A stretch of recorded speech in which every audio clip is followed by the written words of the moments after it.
சாமியாரோட ஆசிரமத்துக்கு ஒருத்தர் வந்திருந்தாரு. அவருக்கு உணவு கொடுக்க விரும்பின சாமியார் தான் வளர்த்த குரங்க பார்த்து இலை போடுன்னு சொன்னாரு. குரங்கு வாழை இலையை எடுத்துட்டு வந்து போட்டுச்சு. உடனே சாமியார் தான் கையில வச்சிருந்த பெரம்பால குரங்கு தலையில ஓங்கி அடிச்சு சாதம் போடுன்னாரு. குரங்கும் சாதம் போட்டுச்சு. திரும்பவும் தலையில அடிச்சாரு.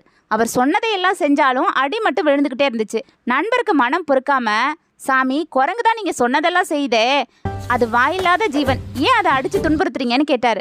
சாமியார் எதுவுமே பேசாம சிரிச்சிட்டு பெரம்ப கீழே வச்சுட்டாரு. கொஞ்ச நேரத்துல குரங்கு தாவி பாஞ்சு சாப்பிட்டுக்கிட்டு இருந்தவர் தோல்ல ஏறி உட்காந்து காதை பிடிச்சு இழுத்துச்சு, தலையை பிடிச்சு பேன் பார்த்துச்சு, சாப்பிட்ட இலையில வாழை விட்டு ஆட்டுச்சு. உடனே அவரு, சாமி, இந்த குரங்கு தொல்லை தாங்க முடியல, ஒரு அடி போடுங்கன்னாரு. சாமியாரும் பெரம்ப எடுத்து குரங்கு தலையில அடிச்சாரு. அது அமைதியா ஒரு மூலையில போய் உட்காந்துச்சு. சாமியார் சொன்னாரு, இந்த குரங்கு மாதிரி தான் நம்மளோட மனமும். நம்ம சொன்னதையெல்லாம் மனம் கேட்டு நடக்குதேன்னு விட்டுடக்கூடாது.